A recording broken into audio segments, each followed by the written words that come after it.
Okay, today we'll be doing section 9.1, circles and circumference. There's going to be a whole bunch of definitions to start this chapter off, so let's get started.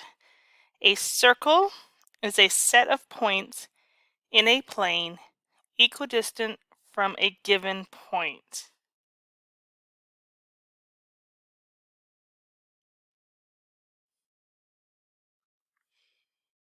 The center is going to be the given point in the middle of the circle.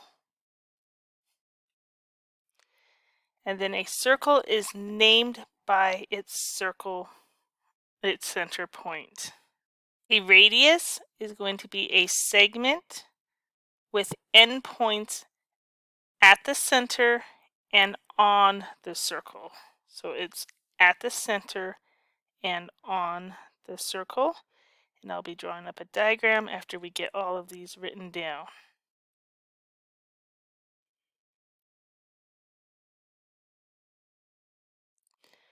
A chord is a segment with both endpoints on the circle.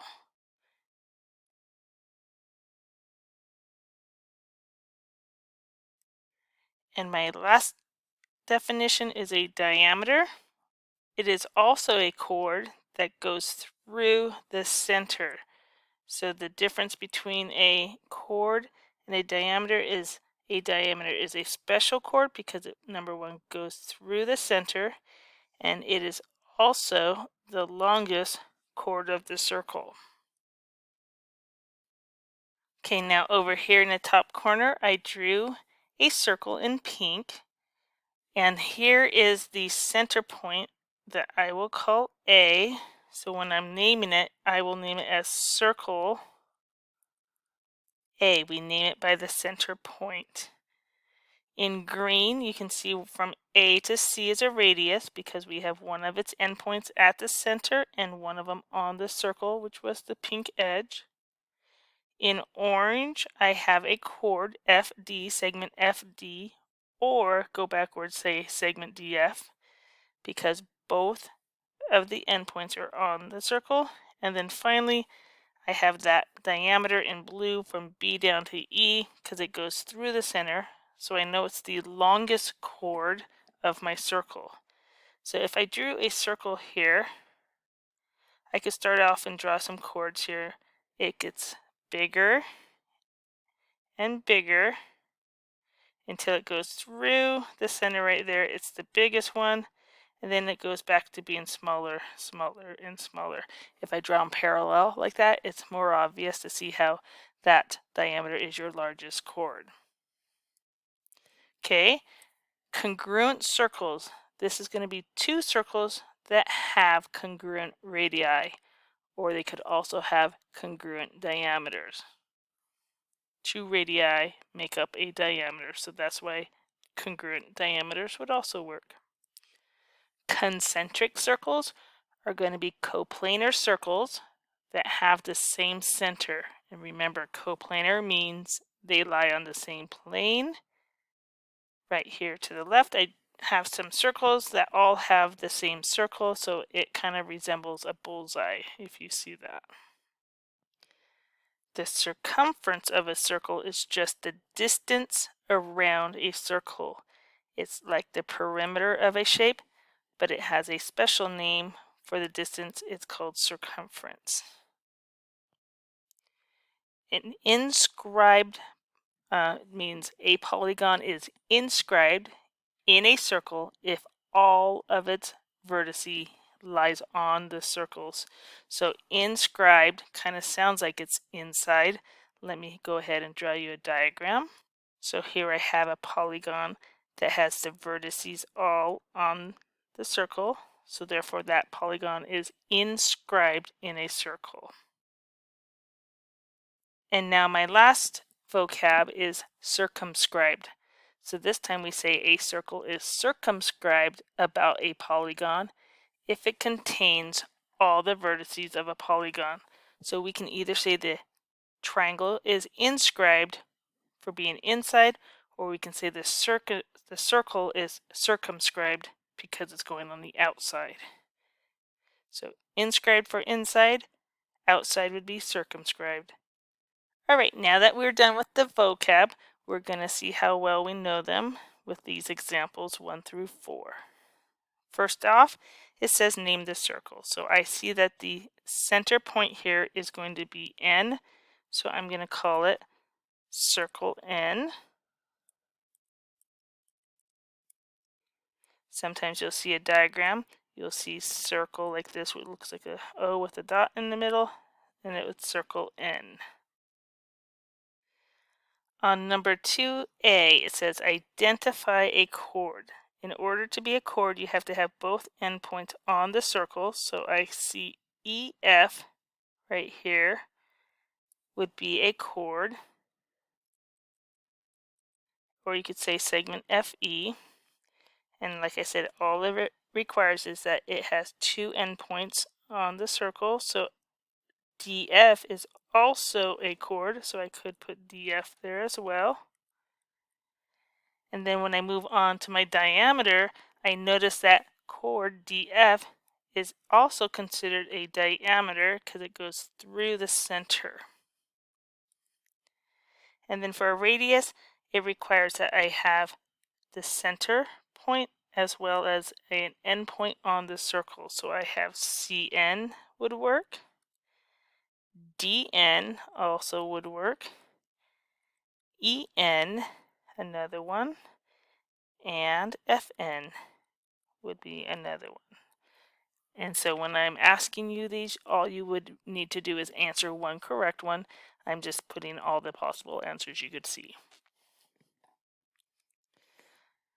Okay, number 3 says, if CN here is 8, which we know is a radius, how much would DN be, another radius, that would also have to be 8 because all radii of one circle are going to be congruent. Okay, erase that now because we're going to start over with some new information for number 4. It says in number 4, starting all over, EN is 13. That's a radius. What is the diameter then? The diameter is 2 radii, so it would be 26 feet.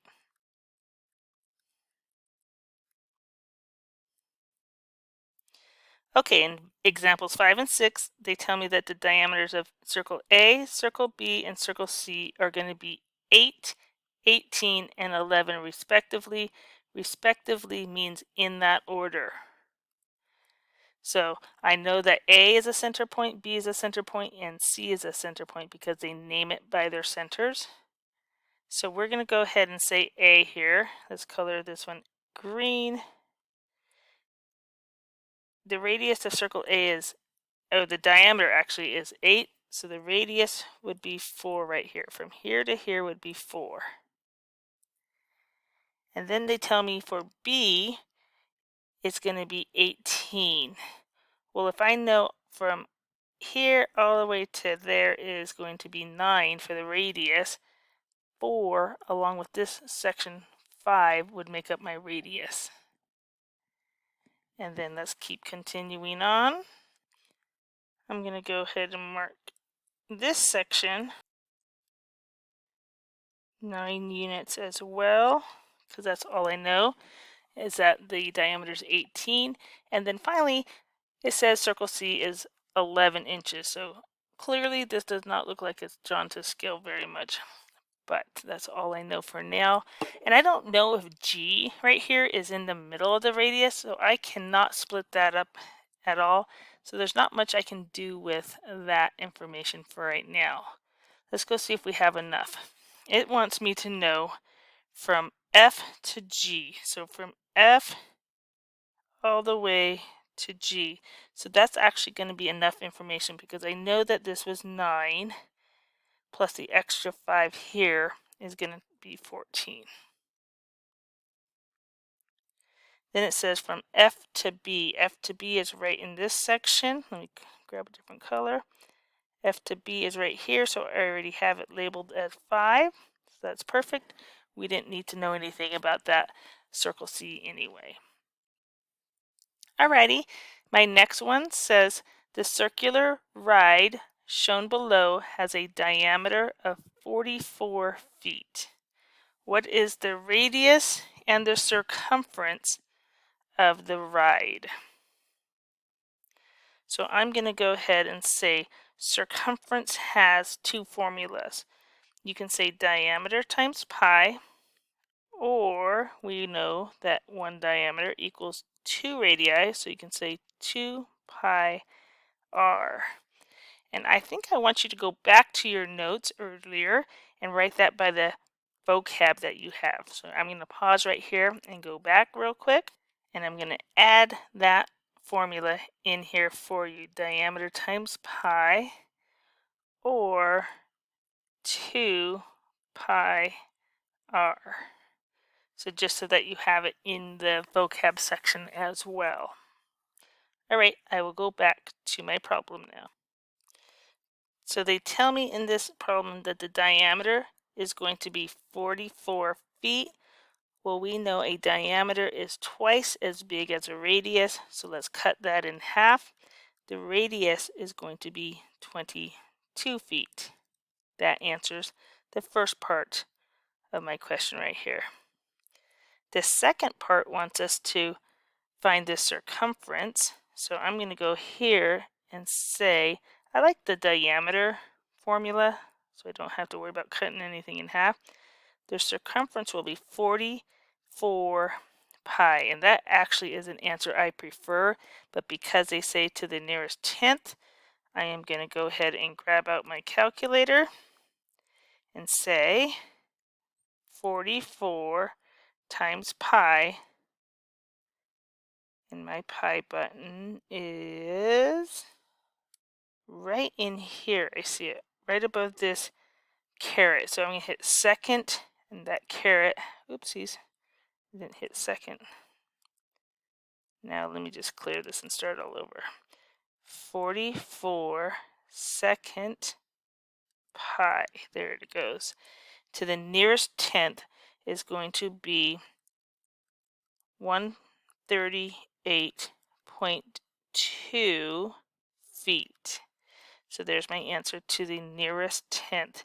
And again, that 44 pi is an exact answer, which is why I like it. The nearest tenth will be 138.2 feet. Now for my last problem, I have a swimming pool here, and they are going to say that we have a circumference of about 56.5. So start off with your formula always first. I prefer the diameter times pi, and then I can work with that however I need to. If they tell me the circumference is 56.5, go ahead and put it here on the left. They want to know what is the diameter. This is why I like to start with the diameter usually. So to find the diameter, I have to divide by pi. And I get diameter equals, grab your calculator back out, 56.5 divided by, find your pi button, enter, and you can say 17.98, and since it's to the nearest tenth, my diameter will bump that up to 18.0, and that is going to be in feet. And so now the radius is going to be super easy because I just cut that in half, and so the radius will be 9.0 feet. Since they asked me to write it to the nearest tenth, I actually include the 0.0 to show that I did check. Okay, so that is the end of my notes for section 9.1. If you have any questions, make sure to ask me when you see me again.